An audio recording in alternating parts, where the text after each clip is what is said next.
You know, Richard Dawkins is obviously a very clever man. He's a doctor, and I don't decry that. And he's loyal to his particular subject. But when he talks about evolution, he's talking about something that is actually unprovable and never has been proven. The one great triumph of the 20s and 30s, I suppose, was the coelacanth, because the coelacanth was the fish that apparently crawled out the sludge and the oceans and created mankind and all the animals on land. And because this had what they call, these feet-type appendages which had lost their feet, that's what had actually happened. And this particular fish skeleton was on in the glass case, the Natural History Museum, and many children over many, many years went and looked at this fish and were told that this was the beginning of the mankind, and this is how all the animals got on land when this thing climbed out the ancient seas. And well, the trouble was that they found these fish. They found them off South African east coast and some up in Asia. And these are one of the fish that live about 300 to 400 feet down and cannot really climb out the water, because what happens is apparently they blow up if they get anywhere near the surface. So they quickly took that fish down and put it down in the cellars and forgot about it. But meanwhile, the lie continued, and people felt that they had the right story. And there's a lot of these things that have continued. And then, of course, they had Piltdown Man. Now, there's a lot of different Piltdown men under different names, but this Piltdown Man was hoisted up in the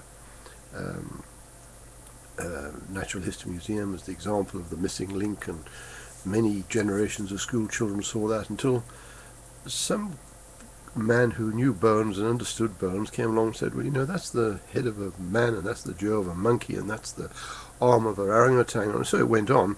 And it was a fraud. It was an absolute fraud. And so there was another thing that disappeared down into the dungeons, forgotten about. And since then, they in actual fact have had a number of sort of very, very clever sort of things. And then they finally, because it was so embarrassing, they kept on having all these things proven as fraud, and they got down to a tooth. This was the tooth of a man that had actually come out. And unfortunately for them, there was a man who actually knew about some pigs down in South America, and this was the tooth of a pig down in South America. And so that tooth disappeared as well.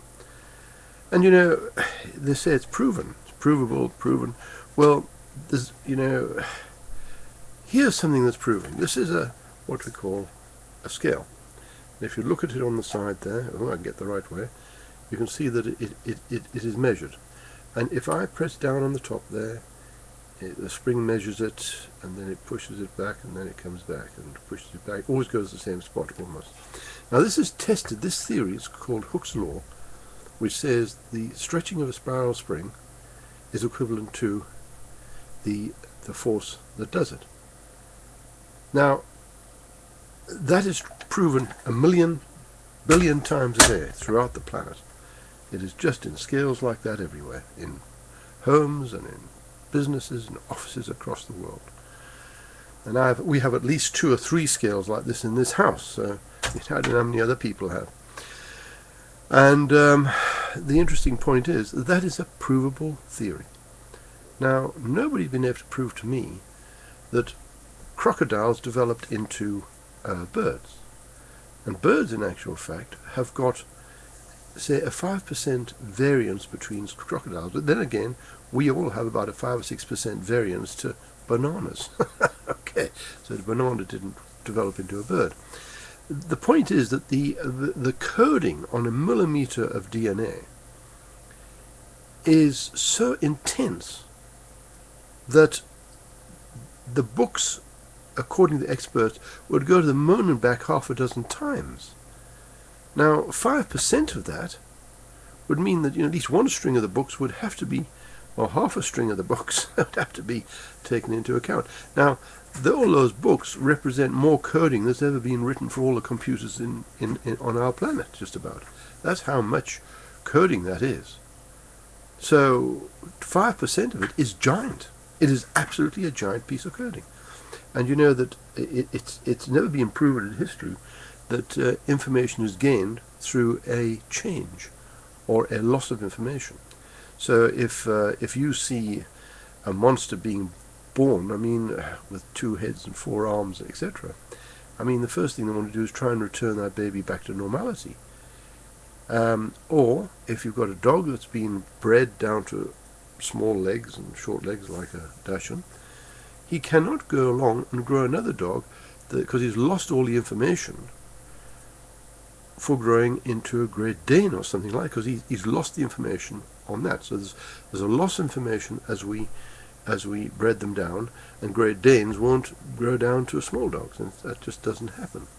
Another thing is, wouldn't you be disappointed if you bought for instance, an avocado pear orchard, which could command a lot of money or whatever it was, and then you suddenly found that instead of that you'd got some other sort of vegetable didn't sort of command much, Well, this is what they're saying. They're saying that all these things change.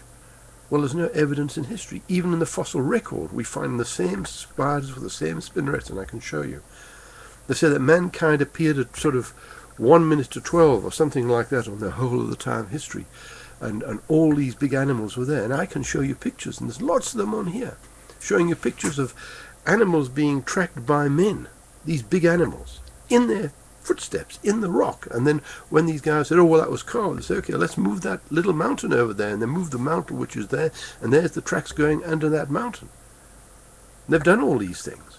But that doesn't fit into Mr. Dawkins and his type of belief structure. What they like to do is have a tight belief structure and exclude everything else. They found bones with blood in them and living cell tissue.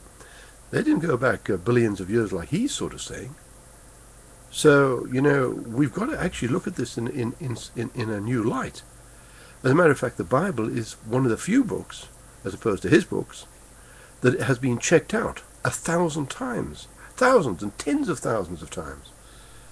So it's very rare that you can find a book that is so checked out. If you took the Book of Mormon, for instance, it hasn't been, because there's no archaeology there.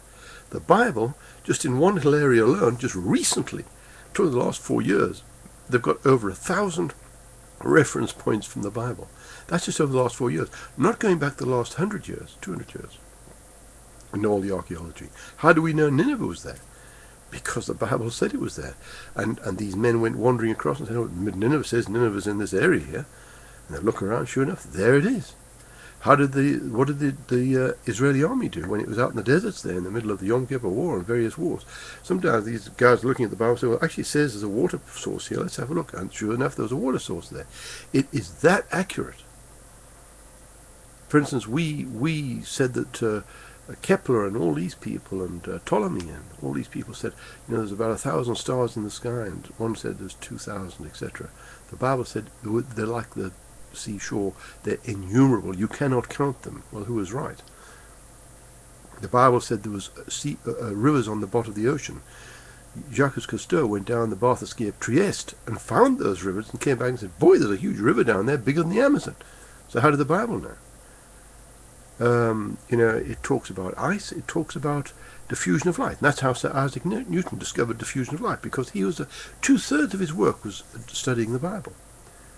So for those people out there who have a real problem, please understand that I only deal in reality, and this is not a myth. And so when the prophecies are there that are coming through right now, because they're in actual fact, it is an end-time book, you should take note of them, because they're on time and on track. That is the end of what I can say. You can see, if you want to learn more, you can go to our website at the top there. Thank you very much.